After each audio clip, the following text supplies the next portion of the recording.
Economic Freedom Fighters has condemned the conduct of Chairperson of the Parliamentary Portfolio Committee on Higher Education and Training, Tebogo Letsie, after EFF MP Sihle Lonzi was forcefully removed from a meeting. Lonzi questioned the appointment of individuals with ties to the ANC to the boards of SETAs, especially of ANC Chairperson and Minister of Mineral Resources Gwede Mantashe's son Buyambo as a SETA board chairperson.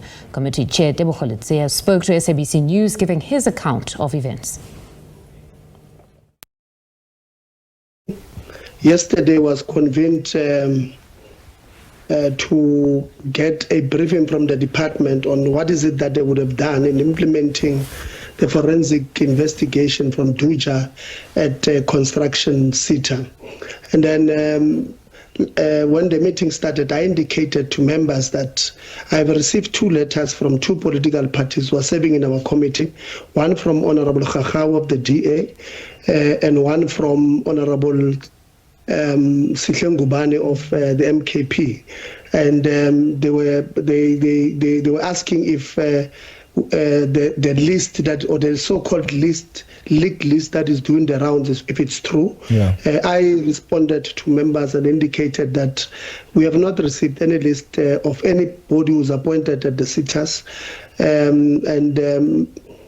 so we advise members not to reduce the meeting of Parliament to a gossip that tomorrow the minister can come and say it's not true.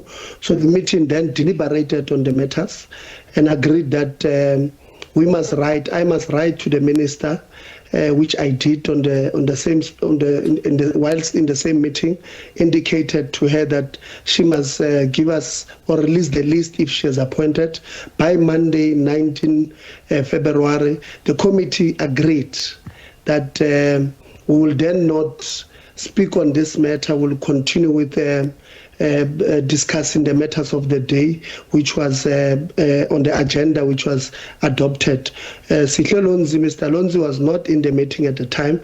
He arrived late. When he arrived, he then wanted to change the decision that has been taken by members of all political parties who are participating in or who are deployed to participate in the Committee on Higher Education. As the chairperson, I had the responsibility to inform him that the matter that he wants to raise has already been agreed to by the committee. It's a committee resolution, and unfortunately, whether you like it or not, but you must adhere by it because you were not there. So he continued to disrupt meetings, and we had to apply Rule 66 and Rule 70 of the National Assembly by ejecting him because he refused the presiding officer's ruling, but also was unruly when other members of all political parties in the meeting called him to order, tried politely to tell him that that matter will be referred to next week.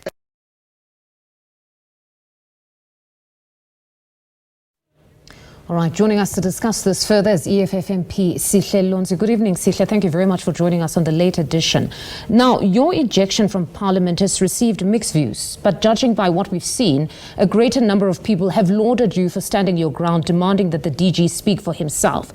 Now that that event has been overtaken by the latest development we've all seen, which is the minister withdrawing the appointment of the chairpersons of the SETAs, it means there are 2 matters now that are being debated. But let's start, though, with what took place in Parliament for the benefit of just those who are not following but caught the visuals of you just being dragged out of the committee. What exactly happened?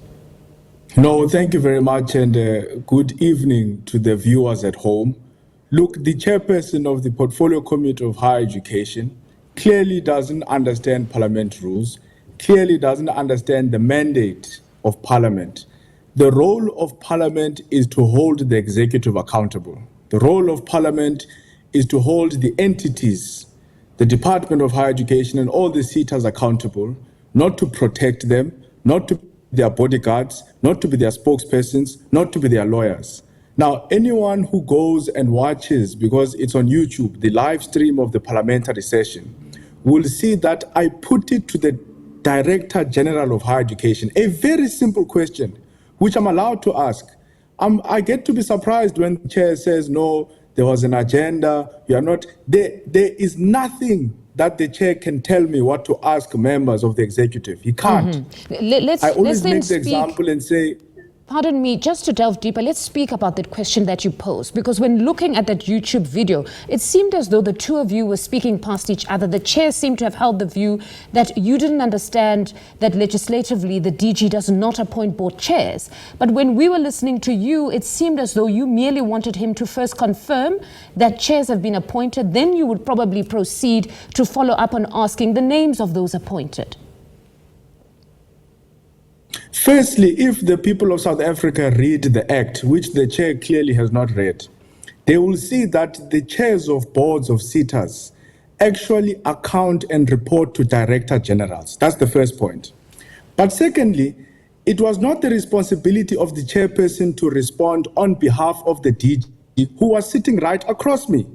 Because it was, even if, let's say for argument's sake, the DG is not the one that accounts for SETAs, the question is put before the DG. The role of a chairperson is to facilitate a discussion in Parliament, not to respond on behalf of the DG. The DG may have very well come forward to say, Honourable Member, thank you very much for that question, but that question is not within my purview. I think it is better directed elsewhere.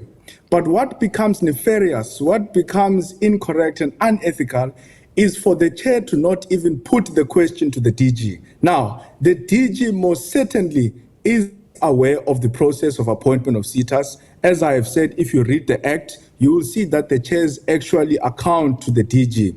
In most cases, by the way, ministers, as the political heads, simply sign off the recommendations that come from director generals. Director generals, even in the presidency, almost behave like secretaries of the department. So there is totally no ways that such a process, such appointments would be made by the minister without the knowledge of the DG. Look at the other thing I did, maybe to close on this point, to say, for the sake of not degenerating the discussion, for the sake of peace, I then rephrased my question. I said, okay, let's argue the DG doesn't make the appointments.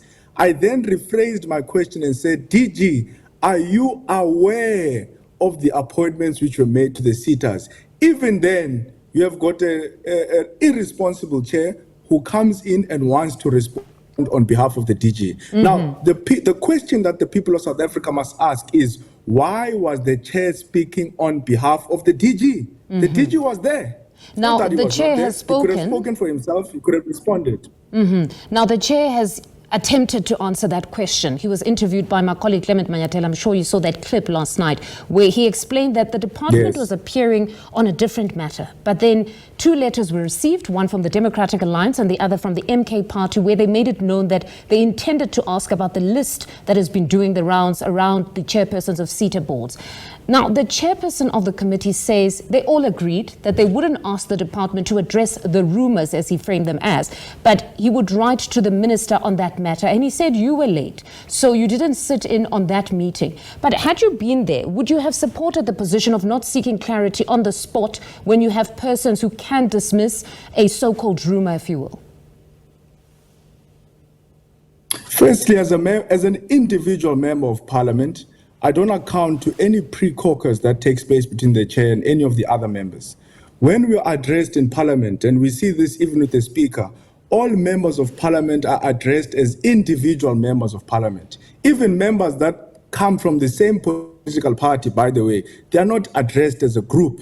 They are addressed as single members of Parliament. The fact of the matter is that I had my own 15 minutes, and I can use my 15 minutes however way I see fit. Now, let's address this lie. He can't call it a rumor. Do you know why? Because one of the newly appointed chairs was sitting in the same room as us in the Portfolio Committee, because the construction SETA, which was before the Portfolio Committee on the day, had a different chairperson. But the one who was sitting before us was a new chairperson. Now, the question we must then ask is, on what right does this individual that we don't know come and sit in our meeting? So we have a responsibility to ask that question. It's no longer a rumor because this person is sitting here in this meeting. Now, you have got the DG of Higher Education who is also sitting in the meeting. What will it hurt if the DG simply answers our simple questions to say, is he aware of the appointments? Is he aware that the son of Gwede Mantashe was appointed? Is he aware that even this chairperson of the construction SETA, who is before us today, or rather on that day, is a newly elected or rather newly appointed chairperson? Now, your party has lodged a formal complaint. Where to from here on this specific matter insofar as the chair's conduct? Look, the chair's conduct was unethical. The chair's conduct was irresponsible. And he showed very little knowledge and understanding of the work and mandates of Parliament, showed very little knowledge and understanding even of the Higher Education Act in the manner in which he was responding to some of the questions that were putting before him. So we've written to the chair of chairs. We're also going to pursue a case with ethics. We're not going to rest because members of Parliament must never be silent from performing one of the most important duties, which is holding the executive accountable. This is what the Constitutional Court said during the Zuma years, when the Speaker, Baleka Mbete, was stopping members of Parliament from asking questions. Members of Parliament must ask any question, and the Speaker has a responsibility to put it before the President. The Speaker can't say, this question is not relevant. I mean, if you watch the Q&As that happen in Parliament, even when the Speaker is unhappy with the question, and by the way, a Speaker is much more senior than a mere chairperson of a portfolio committee of higher education. Even when the Speaker is not satisfied, the Speaker will say, Mr. President, are you willing to take this question? And it must put it before the President, and it becomes the President that then comes back and responds. So we're going to take it further. We're not going to stop, because we don't want to create a situation where we must go back to the Zuma years, where we must go to court because chairpersons of portfolio committees, because speakers are not doing the job of Parliament, which is holding the executive accountable. And then just in closing, your reaction then to the recent development of the minister deciding to withdraw those appointments. Are you in any way heartened that at least that has been withdrawn? Look, we are most certainly vindicated. I've been laughing the whole day when people like the DA and the MKP want to come and claim this victory. Because as far as they are concerned, and as far as the chairperson of the committee is concerned, they did not want to deal with this matter immediately. In fact, they were waiting for some imaginary meeting that must come next week, Wednesday, because they are not even sure if the minister was going to come before the committee on Wednesday. But it was due to the pressure that the EFF put in Parliament. It was due to the EFF not folding in holding the department accountable that the minister felt the need to withdraw those appointments immediately. Because had it been up to the DA, had it been up to the MKP, had it been up to the chairperson of the Portfolio Committee of Higher Education, South Africa was going to wait for some imaginary meeting with the minister, which we don't know when that meeting was going to sit. It was the EFF that said, we're not going to wait for letters, we are going to act now. We want the answers now, and the response has come out. The process is withdrawn, the process is reopened. The son of Gwede Mantashe is no longer appointed as chair of the board. The friends of ANC politicians are no longer there. Nepotism has failed, accountability and the truth has won. All right, so you are claiming that victory, Sihle. Thank you very much for joining us this evening. That's EFF MP Sihle Lonzi speaking to us.